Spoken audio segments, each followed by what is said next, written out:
ನಮಸ್ಕಾರ ರೀ. ಎಲ್ಲರೂ ಹೆಂಗದಿರಿ? ಎಲ್ಲರೂ ಆರಾಮದಿರಿ ಅಂತ ಹೇಳಿ ಅನ್ಕೊಂತೀನಿ.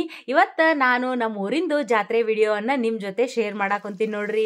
ನಾವು ಹೆಂಗೆಲ್ಲ ಜಾತ್ರೆಯನ್ನು ಮಾಡ್ತೀವಿ, ಯಾವೆಲ್ಲ ಪದ್ಧತಿಗಳನ್ನು ಆಚರಣೆ ಮಾಡ್ತೀವಿ, ಮತ್ತು ಹಬ್ಬದೊಳಗೆ ಹುಣ್ಣಿಮೆ ಒಳಗೆ ಈ ರೀತಿ ಜಾತ್ರೆ ಒಳಗೆ ನಂದು ಡೈಲಿ ರೊಟೀನು ಹೆಂಗಿರ್ತೈತಿ ಅಂತ ಹೇಳಿ ನಿಮ್ಮ ಜೊತೆ ಶೇರ್ ಮಾಡ್ತೀನಂತ. ಸೊ ಹಿಂಗಾಗಿ ವಿಡಿಯೋನ ಸ್ಕಿಪ್ ಮಾಡ್ಲಾರ್ದಂಗೆ ನೋಡ್ರಿ. ಯಾರಾದರೂ ವಿಡಿಯೋನ ಫಸ್ಟ್ ಟೈಮ್ ನೋಡಾಕೊಂತಿದ್ರಿ ಅಂತಂದ್ರೆ ನನ್ನ ಚಾನಲಿಗೆ ಸಬ್ಸ್ಕ್ರೈಬ್ ಮಾಡಿ ನನಗೆ ಸಪೋರ್ಟ್ ಮಾಡೋದು ಮರೆಯೋಕೆ ಹೋಗ್ಬೇಡ್ರಿ.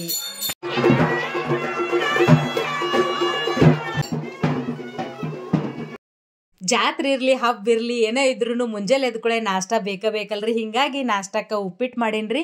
ಇನ್ನೊಂದು ಗ್ಯಾಸ್ ಒಳಗೆ ಕಟ್ಟಿನ ಸಾರು ಮಾಡಬೇಕಾಗಿತ್ತು. ಹಿಂಗಾಗಿ ಒಂದು ಬಟ್ಟಲ್ದಷ್ಟು ಕಡ್ಲಿಬೇಳೆನ ಕುದಿಯಾಕಿಟ್ಟಿನಿ ನೋಡ್ರಿ. ಈ ಕಡೆ ನಾಷ್ಟನೂ ಆಗಿತ್ತು. ನಾಷ್ಟ ಉಷ್ಟ್ರಿಗೆ ಹಾಕಿಕೊಟ್ಟು ಅಷ್ಟನ್ನೂರಾಗ ಕಡ್ಲಿಬೇಳೆನೂ ಕುದ್ದುರಿ. ಕಡ್ಲಿಬೇಳೆನೂ ಅವು ತಣ್ಣಗಾಗಲಿ ಅಂಥೇಳಿ ಎತ್ತಿಟ್ಟು ಈ ಕಡೆ ಗೋಧಿ ಹುಗ್ಗಿ ಮಾಡಕ್ಕೆ ನೀರು ಕಾಯಕ್ಕೆ ಇಟ್ಕೊಳಕಂತೀನಿ ನೋಡ್ರಿ. ಗೋಧಿ ಹುಗ್ಗಿ ನೀವು ಮಾಡೋ ಗೋಧಿ ಹುಗ್ಗಿ ಚಂದಾಗ ಕುದಿಬೇಕು, ರುಚಿ ಆಗ್ಬೇಕು ಅಂತಂದ್ರೆ ನಾ ಹೇಳುವಂತಹ ಕೆಲವೊಂದಿಷ್ಟು ಟಿಪ್ಸ್ಗಳನ್ನು ಫಾಲೋ ಮಾಡ್ರಿ. ಮೊದ್ಲೇಕ ಯಾವತ್ತೂ ತಣ್ಣೀರೊಳಗೆ ಗೋಧಿ ಹಾಕಕ್ಕೆ ಹೋಗ್ಬೇಡ್ರಿ. ಅವು ಕಬ್ಬೇರ್ದಂಗಾಗಿ ಚಂದಾಗ ಕುದಿಯಂಗಿಲ್ರಿ. ನೀವು ಒಂದು ಬಟ್ಲು ಏನಾರ ಗೋಧಿ ತೊಗೊಂಡಿದ್ರಿ ಅಂತಂದ್ರೆ ಅದಕ್ಕೆ 3ರಿಂದ 3.5 ಬಟ್ಟಲ್ದಷ್ಟು ನೀರು ಹಾಕ್ರಿ. ಮತ್ತು ಗೋಧಿನ ಡೈರೆಕ್ಟಾಗಿ ಬಿಸಿ ನೀರೊಳಗೆ ಹಾಕ್ರಿ. ಮತ್ತು ಗೋಧಿಗೆ ಒಂದು ಚಮಚದಷ್ಟು ತುಪ್ಪರ ಆಗಲಿ ಎಣ್ಣೆರ ಆಗಲಿ ಹಿಂಗೆ ಚಂದಾಗ ಹಾಕಿ ಮಿಕ್ಸ್ ಮಾಡ್ರಿ. ಈಗ ನಾ ತೋರ್ಸಾಕೊಂತೀನಿ ನೋಡ್ರಿ. ಆ ರೀತಿ ಒಂದು ಚಮಚದಷ್ಟು ತುಪ್ಪಾರ ಹಾಕಿದ್ರು ನಡಿತೈತಿ, ಎಣ್ಣೆಯರ ಹಾಕಿ ಪೂರ್ತಿ ಆ ಪ್ರತಿಯೊಂದು ಗೋಧಿಗೂ ಆ ತುಪ್ಪ ಅಥವಾ ಎಣ್ಣೆ ಹತ್ತಿರ್ಬೇಕ್ರಿ. ಆ ರೀತಿ ಚಂದಾಗ ಮಿಕ್ಸ್ ಮಾಡಿಕೊಂಡು ಕುದಿಯುವಂಥ ನೀರಿಗೆ ಹಾಕಿ 7ರಿಂದ 8 ವಿಸಿಲ್ ಹೊಡೆಸ್ಕೊಂಡ್ಬಿಟ್ರಿ ಅಂತಂದ್ರೆ ಗೋಧಿ ಅಷ್ಟು ಚಂದ ಕುದ್ದಿರ್ತೈತಿ ನೋಡ್ರಿ. ಮತ್ತು ಗೋಧಿ ಹುಗ್ಗಿನೂ ಟೇಸ್ಟಾಗಿ ಬರ್ತೈತಿ ನೋಡ್ರಿ. ಇಲ್ಲ ಈ ರೀತಿ ಪೂರ್ತಿ ಗೋಧಿಗೂ ಹತ್ತುವಂಗೆ ಒಂದು 3ರಿಂದ 4 ಚಮಚದಷ್ಟು ತುಪ್ಪ ಹಾಕೊಂಡಿನ್ರಿ ನಾನು. ಈ ಕಡೆ ನೀರನ್ನು ಕಾಯಕುಂತಾವು, ತುಪ್ಪನೂ ಹಚ್ಚಿಟ್ಟಿನ್ರಿ ಉಷ್ಟು ಗೋಧಿಗೆ. ಇಲ್ಲೇ ಇನ್ನು ಕಟ್ಟಿನ ಸಾರು ಮಾಡಕ್ಕೆ ಮಸಾಲೆ ಮಾಡ್ಕೋಬೇಕಲ್ರಿ. ಅದಕ್ಕೆ ಒಂದಿಷ್ಟು ಉಳ್ಳಾಗಡ್ಡಿ, ಒಣ ಕೊಬ್ಬರಿ ಅವನ್ನಷ್ಟು ಹಚ್ಕೊಂಡು ರೆಡಿ ಮಾಡಿ ಇಟ್ಕೊಳಕಂತೀನಿ ನೋಡ್ರಿ. ಕರೆ ಹೇಳ್ತೀನಿ ರೀ, ನನಗಂಕರು ಕೆಲವೊಮ್ಮೆ ಈ ಜಾತ್ರೆ ಕಾರ್ತಿಕ ಹಬ್ಬರ ಯಾಕೆ ಬರ್ತಾವು ಅಂತ ಹೇಳಿ ಅನಿಸ್ಬಿಟ್ಟಿರ್ತೈತಿ.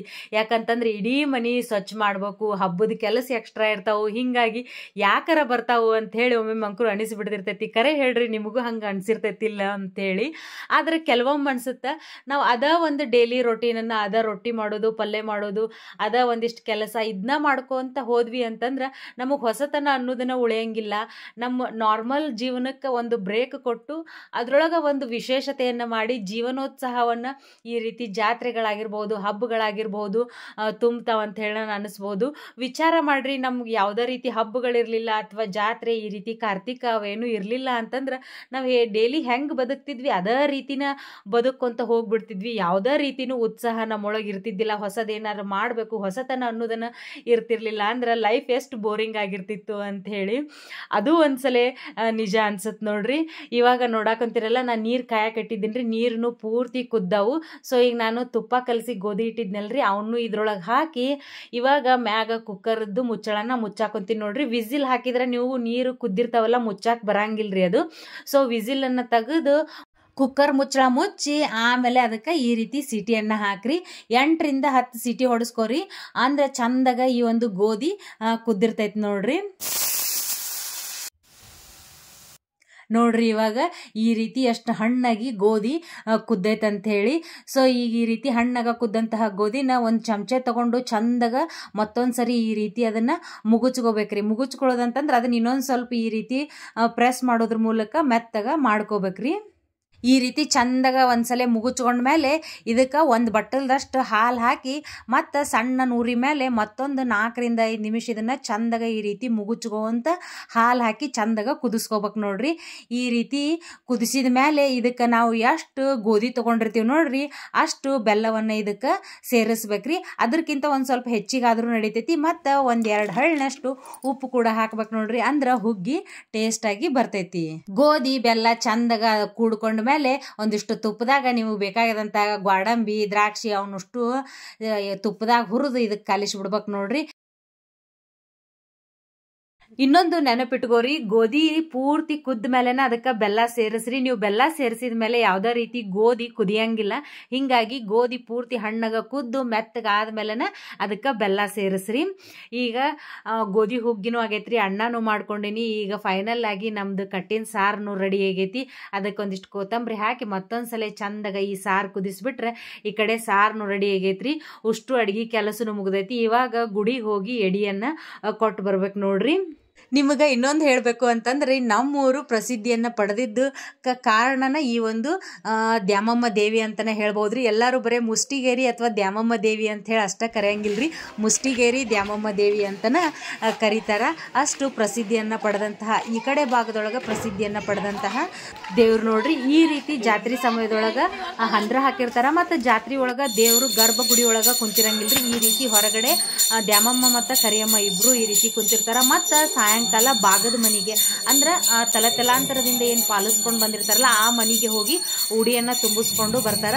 ಸಾಯಂಕಾಲ ನಮ್ಮ ಮನೆಗೂ ಕೂಡ ಕರಿಯಮ್ಮ ಮತ್ತು ದ್ಯಾಮಮ್ಮ ದೇವಿ ಬಂದು ಉಡಿಯನ್ನು ತುಂಬಿಸ್ಕೊಂಡು ಹೋಗ್ತಾರ. ಆ ಒಂದು ವಿಡಿಯೋ ಕೂಡ ನಿಮಗೆ ಶೇರ್ ಮಾಡ್ತೀನಂತ್ರಿ.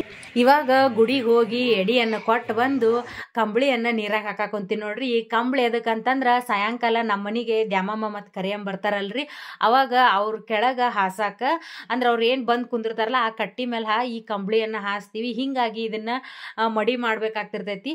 ಅವತ್ತನ ಒಗೆದು ಹಂಗ ಡೈರೆಕ್ಟ್ ಒಣಗಿದ್ದನ್ನ ನಾವು ಅಲ್ಲೇ ದೇವಿಗೆ ಹಾಸ್ತೀವ್ರಿ. ಹಿಂಗಾಗಿ ಕಂಬಳಿ ಮಡಿ ಮಾಡಿ ಕೆಟ್ಟ ಹೊಟ್ಟೆ ಹಸ್ತಿತ್ರಿ. ಮೊದ್ಲೇಕ ಊಟ ಮಾಡಿದ್ದೆ. ಊಟ ಮಾಡಿ ಒಂದು ಹಿಂಡು ಬಾಂಡೆ ಕುಡಿದ್ದು, ಅವನಷ್ಟು ಹಿಂಡು ಬಾಂಡೆ ತಿಕ್ಕಿ ಟೈಮ್ ನೋಡ್ರಾಗ 2:30 3 ಆಗಕ್ಕೆ ಬಂದಿತ್ತು.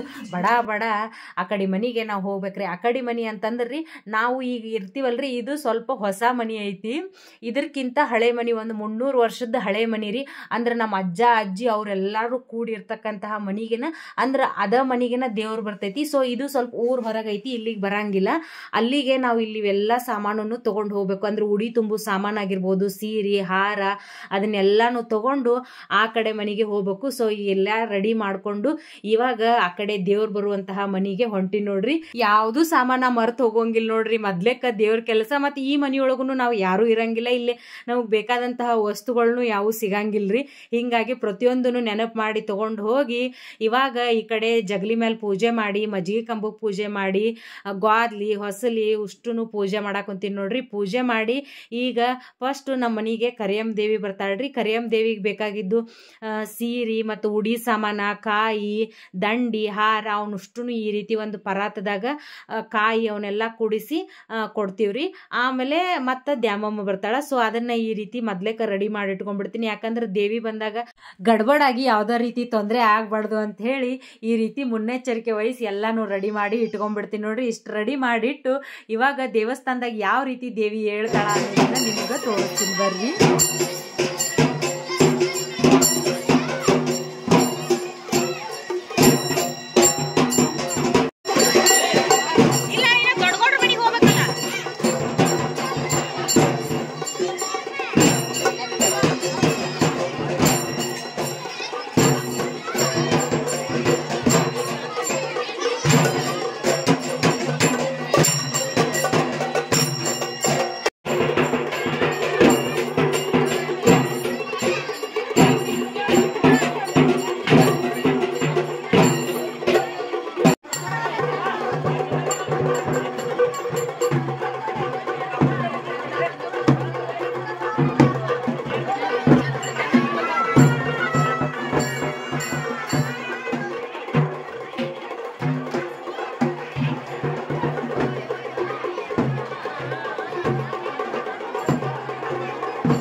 ದೇವಸ್ಥಾನದಿಂದ ಬಂದಂತಹ ದೇವಿ ಬಾಗದ ಮನಿ ಅಂತ ಹೇಳಿ ಕರೀತಾರೆ ನಮ್ಮ ಕಡೆ. ಅಂದ್ರೆ ಮೊದ್ಲಿನ ಕಾಲದಿಂತನೂ ಯಾರ್ಯಾರ ಮನೆಗೆ ಹೋಗಿ ಉಡಿಯನ್ನ ತುಂಬಿಸ್ಕೊಂಡು ಬರ್ತಿದ್ಲೋಡು ಅವ್ರ ಮನೆಗೆ ಹೋಗಿ ದೇವಿ ಉಡಿಯನ್ನ ತುಂಬಿಸ್ಕೊಳಕ ಬರ್ತಾಳ್ರಿ. ಇವಾಗ ಫಸ್ಟ್ ಕರಿಯಮ್ಮ ದೇವಿ ಬರ್ತಾಳ. ಕರಿಯಮ್ಮ ದೇವ ಬಂದ ಮೇಲೆ ದ್ಯಾಮಮ್ಮ ದೇವಿ ಬರ್ತಾಳ.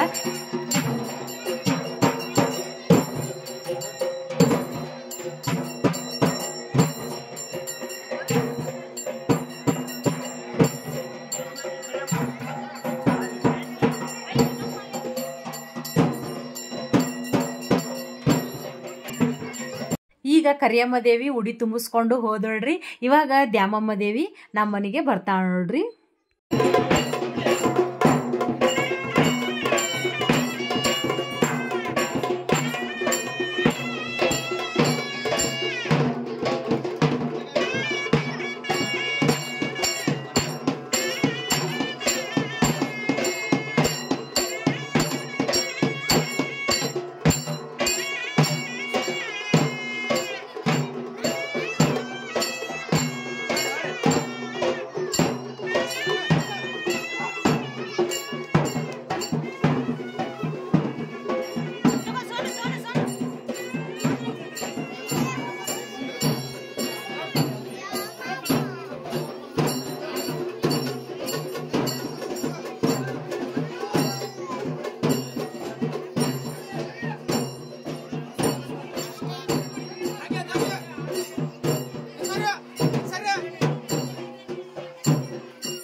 ಉಡಿಯನ್ನ ತುಂಬಿದ ಮೇಲೆ ಈ ರೀತಿ ಕಡೆಯದಾಗಿ ದೇವಿಗೆ ನಮಸ್ಕಾರ ಮಾಡಿ ಆ ದೇವಿಯನ್ನ ಕಳಿಸ್ಕೊಡುವಂತಹ ಪದ್ಧತಿ ನಮ್ಮಲ್ಲಿ ಐತ್ ನೋಡ್ರಿ. ಇವಾಗ ನಾನು ಕೂಡ ನಮಸ್ಕಾರ ಮಾಡಾಕೊಂತೀನಿ. ಈ ರೀತಿ ಇತ್ತು ನಮ್ಮ ಊರಿನ ಜಾತ್ರೆ. ಈ ವಿಡಿಯೋ ನಿಮಗೆಲ್ಲರಿಗೂ ಇಷ್ಟ ಆಗೈತಿ ಅಂತ ಹೇಳಿ ಅನ್ಕೊಂತೀನಿ. ಇಷ್ಟ ಆತಂದ್ರೆ ನಿಮ್ಮ ಫ್ರೆಂಡ್ಸ್ ಆ್ಯಂಡ್ ಫ್ಯಾಮಿಲಿಗೆ ಈ ಒಂದು ವಿಡಿಯೋನ ಶೇರ್ ಮಾಡ್ರಿ, ಮತ್ತೆ ಒಂದು ಲೈಕ್ ಮಾಡಿ, ಒಂದು ಕಮೆಂಟ್ ಮಾಡ್ರಿ. ಸರ್ವೇ ಜನ ಸುಖಿನೋ ಭವಂತು, ಎಲ್ರಿಗೂ ಒಳ್ಳೇದಾಗ್ಲಿ.